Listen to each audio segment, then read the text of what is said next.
जय हिंद दोस्तों, welcome to channel SSB world. आज मैं आपको बहुत इंपॉर्टेंट टॉपिक जिसके बारे में आप सब सारे प्रयास करते हो, हार्ड वर्क करते हो, स्मार्ट वर्क करते हो, उसके बारे में बताने वाली हूं। तो हम एसएसबी को पर्सनालिटी टेस्ट तो मानते हैं, बट उसके लिए प्रिपेयर किस मकसद से करते हैं? इस मकसद से करते हैं कि हम रेकमेंड हो जाएं। और आज के मेरे वीडियो में मैं आपको यही बताने वाली हूं कि how to get recommended. But one thing additional to this which I want to tell you now or today is that how to get recommend in your first attempt। तो यहाँ पे बात first attempt की है। अब दोस्तों पहले आपके माइंड में ये क्वेश्चन आ सकता है because you all have curious mind, creative mind and inquisitive mind। So the first question which comes to your mind is that why in first attempt? The answer is first attempt is your golden chance। क्योंकि first attempt में everybody know, even the assessor know, your team is the person who is coming for the first time. Everybody know that the person who is coming for the first time definitely have less experience or have less knowledge about SSB in comparison to the people who are coming second time or again and again। तो इसीलिए fresher और repeater को अलग अलग balances में रख के assist किया जाता है। ऐसा नहीं है कि you will be having competition with repeaters और the freshers will be having competition with repeaters और the repeaters will be having competition with freshers. तो आप रिपीटर हो या फ्रेशर हो, आपका कंपटीशन आप जैसे लोगों से ही है। तो इसका मतलब यह है कि फ्रेशर का जो है कंपटीशन वो फ्रेशर्स के साथ है और रिपीटर्स का जो कंपटीशन है वो रिपीटर्स के साथ है। तो फर्स्ट अटेम्प्ट को गोल्डन अटेम्प्ट क्यों कहा जाता है, गोल्डन चांस क्यों कहा जाता है, मैंने अभी अभी आपको बताया। अब चलिए हम जानते हैं कि अपने पहले अटेम्प्ट में रेकमेंड होने के लिए आपको करना क्या क्या है। So our first tip is be yourself. Be yourself में बहुत बड़ा अम्ब्रेला है ये, और इसमें बहुत सारी चीजें आती हैं। बी योरसेल्फ मतलब आपको वहां पे ऑनेस्ट रहना है, लॉयल रहना है और अपना जेन्युइन रिस्पॉन्स देना है। जेन्युइन रिस्पॉन्स अगर आप अपना नहीं दोगे तो डेफिनेटली कहीं ना कहीं एक साइन उन्हें मिलेगा कि आप कहीं ना कहीं फेक कर रहे हो अपनी पर्सनालिटी को, और anybody who fakes his personality has no place in the arm forces. Let's come to the next point which is honesty, the best policy yet the worst practice. दोस्तों ईमानदार रहना, अभी मैंने आपको बोला बी योरसेल्फ मतलब ऑनेस्ट रहना, but क्या हर जगह ज्यादा ईमानदार होना या हर जगह हर टाइम ईमानदार होना जरूरी है? Answer is no. इसका प्रिसाइजली मैं आपको एग्जांपल इंटरव्यू से दे सकती हूं। इंटरव्यू में interviewer will make you comfortable a lot more than expected comfortable, और कंफर्टेबिलिटी ही gives you, he offers you, but that is for some purpose, that is to know your exact true essence which is hidden inside your personality। तो दोस्तों क्या होता है कि ऐसा नहीं है कोई भी जो ऐसा हो कि जिसकी लाइफ में मिस्टेक्स ना हुई हो, या जिसने कभी रेकलेस डिसीजंस ना लिए हो, या जिसने कभी झूठ ना बोला हो। We all have done at some point of our life and it is important, it is needed. और जब हम किसी अच्छे पर्पज से, किसी without any malice intention if you do that, then definitely that's not a bad thing. So यहाँ पे क्या मैं बोलना चाह रही हूँ कि आपसे इंटरव्यूअर ने बात ही बात में बहुत सारे आपके सीक्रेट्स निकलवा लिए, बहुत सारी ऐसी बातें निकलवा ली which was not necessary to tell. तो इसलिए ऑनेस्ट रहना बुरा नहीं है, बट जरूरत से ज्यादा ऑनेस्ट रहना बुरा हो जाता है कभी कभी।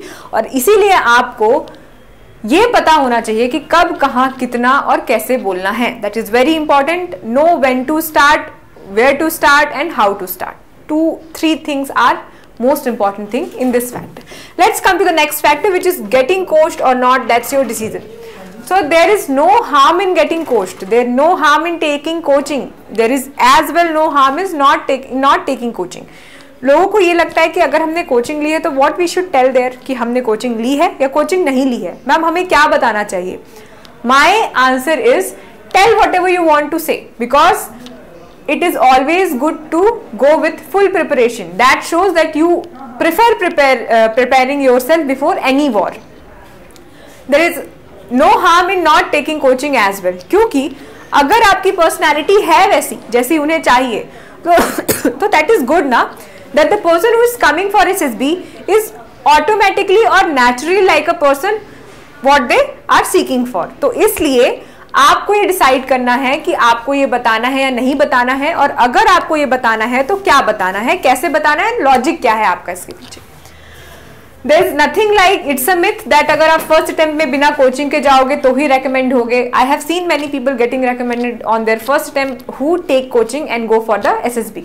तो प्लीज अपने मन से ऐसे विचार हटा दीजिए कि कोचिंग लूँ या नहीं लूँ।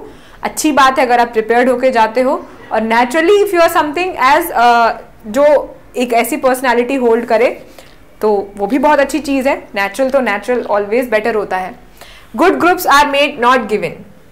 अब लोगों को क्या लगता है कि ग्रुप की वजह से आप रेकमेंड होते हो। It's not completely true. आप एक ग्रुप को अच्छा बना भी सकते हो through your cooperation, coordination and with proper team management. So please do not always criticize your luck that oh God, I have not got a good group, or God please give me the good group so that I can get recommended. No, it's nothing like that. Whatever people you have got in your group, that is your group, and उन लोगों को आपको एक अपना साथी मान के उनसे डील करना है। तो प्लीज उन्हें अलग मत माने, प्लीज उन्हें ये माने कि this is your group and ultimately this is what you have got. So you have no choice in changing और altering anything. Just try to be best in everything और try to take the charge, be the leader. सब cooperate करो, coordinate करो और अपने group को अच्छे से परफॉर्म करने में हेल्प करो। Nothing matters, only you.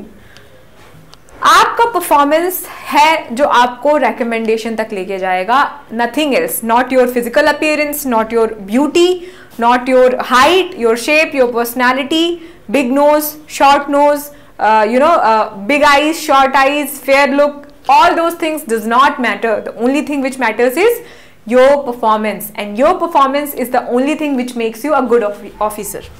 Work upon power of expression. This is something I want to tell you personally, because अगर आप पावर ऑफ एक्सप्रेशंस को अच्छे से नहीं समझ पाए हो तो please do watch my video. I have given you video on power of expression as in OLQ. Please understand that and then apply it. Because अगर आप कुछ कहना चाह रहे हो, अगर आप कुछ कम्युनिकेट करना चाह रहे हो और सामने वाले को वो समझ नहीं आ रहा है इफेक्टिवली, जल्दी, विथ फुल पोटेंशियल, तो that is a waste of energy, waste of time and waste of resources of your as well as the other person. That's why power of expression is the most important OLQ among all 15 OLQ, and I think you must work for it. तो इसलिए work upon your power of expression, because that will only help you to get recommended with the flying colors. So दोस्तों, ये था मेरा आज का video on how to get recommended on your first attempt, and definitely I see after going through all this video and all these points, you will be more confident and one step towards your recommendation. So see you soon guys. Jai Hind.